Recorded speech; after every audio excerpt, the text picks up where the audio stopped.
చెప్తాను ఈ చర్చ ద్వారా. రేపు జూన్ 4వ తేదీ కౌంటింగ్ స్టార్ట్ అయిన తర్వాత 7వ రౌండ్ కంతా మొత్తం పరారైపోతారు బూతుల్లో నుంచి. మీరు చూడండి, ఎవరు కౌంటింగ్ ఏజెంట్లు కూడా ఉండరు. పైగా నిన్న ఐపాక్ ఆఫీసులు జగన్మోహన్ రెడ్డి చెప్పినటువంటి ఒక మాట యొక్క ఉద్దేశం ఏంటంటే, రేపు పొద్దున కౌంటింగ్ ఏజెంట్లైనా ఉండాలి కదా కౌంటింగ్ స్టేషన్స్ లో. కాబట్టి ఈ మాట చెప్తే ఒక 4 కౌంటింగ్ ఏజెంట్ అయినా వస్తారు, లోపల కూర్చుంటారు, కౌంటింగ్ లో ఉంటారు. ఈ మాట అందుకని చెప్పేసి చెప్పినట్టు తప్పించి ఇంకేం లేదు. క్రిస్టల్ క్లియర్ గా వాళ్ళ లీడర్లే బోరు బోరు మొన్న ఏడుస్తా ఉంటే వాళ్ళ అక్రోశం చూస్తా అంటే కనిపించలేదు సార్ మనకి.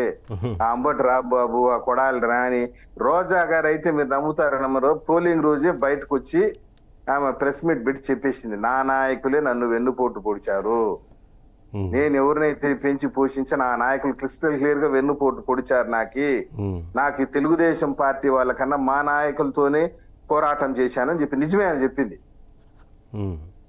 ఆమె పొలిటికల్ లైఫ్ లో మొట్టమొదటిసారి నిజం చెప్పింది. ఆమె తెలుగుదేశం పార్టీ వాళ్ళకన్నా కూడా వాళ్ళ పార్టీ లీడర్లే ఆమెని ఓడించడానికి సర్వశక్తుల శాయశక్తుల కృషి చేశారు. ఆమె భారీ మెజారిటీ ఓడిపోతున్నారు.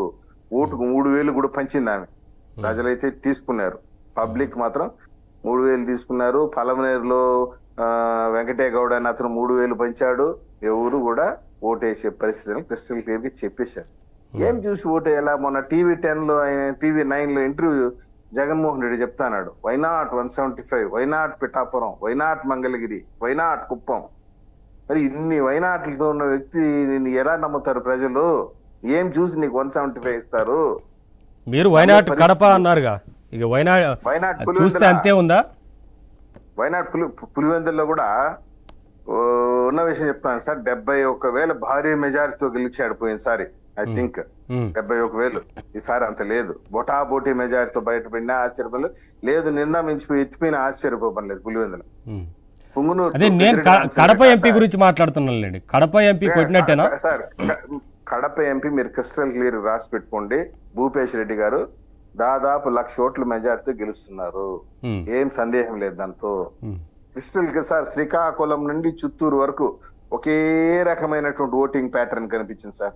శ్రీకాకుళం టు చిత్తూరు రేపు పొద్దున్న 4వ తేదీ. ఈ రోజు మేము ఏదో డబ్బా కొడుతున్నాం అనుకుంటాం, మేము క్రిస్టల్ క్లియర్ గా కాన్ఫిడెంట్ గా ఉన్నాం. 135 పై మాటే గానీ తగ్గే క్వశ్చనే లేదు. 135 ఏం తగ్గం మేము. సార్ మళ్ళీ వస్తాను మీ దగ్గరికి. మా పర్ఫార్మెన్స్ పబ్లిక్ ఓటింగ్ సరైన మేము స్టడీ చేశాం. ఇప్పుడు మా నాయకుడు ఉన్నాడు. ఇప్పుడు ఒక సింపుల్ లాజికల్ క్వశ్చన్ సార్, రాష్ట్రంలో పోస్ట్ పోల్ వైలెన్స్, ఎన్నికల తర్వాత జరుగుతున్న హింస, వైసీపీ నాయకుల దాడి, డిప్రెషన్, ఫ్రస్ట్రేషన్. మరి ఇప్పుడు వీటితో నాకు సంబంధం లేదని చెప్పేందుకే లండన్ వెళ్తున్నారేమో.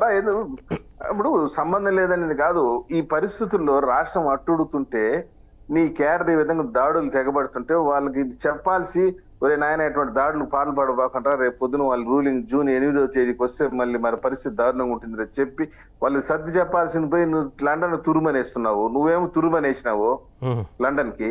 ఇక్కడ ఉన్న కొడాలి నాని పరిస్థితి ఏమి, అంబటి నాని పరిస్థితి ఏమి, ఆ పేర్ని నాని పరిస్థితి ఏమి, ఇక్కడ రోజా గారి పరిస్థితి ఏమి? ఆ అంబటి రాంబాబు గారికి అయితే జూన్ 8వ తేదీన ఖచ్చితంగా భోగి మంటలేసి డాన్స్ చేయమంటారు మా కార్యకర్తలు, మీకేం సందేహం లేదు. ఇవన్నీ ఉన్నాయి. సరే, మీరు ఏం చేశారో దానికి ప్రతిఫలం అనుభవించి తీరాల్సింది, కర్మ సిద్ధాంతం తప్పదు. అవును. సరే, డివి సార్తో మాట్లాడారు ఒకసారి. వస్తాను సార్. ఏంటి ఈ లండన్ పర్యటన సంకేతాలు ఏం చెప్తా ఉన్నాయి? అన్న అడుగేస్తే మాస్, అదేదో సినిమాలో అన్న అడుగేస్తే బుస్ అనమాట. ఇక్కడ ఏంటి, జగన్మోహన్ రెడ్డి ఎప్పుడు లండన్ వెళ్తున్నా ఏదో ఒక వివాదం.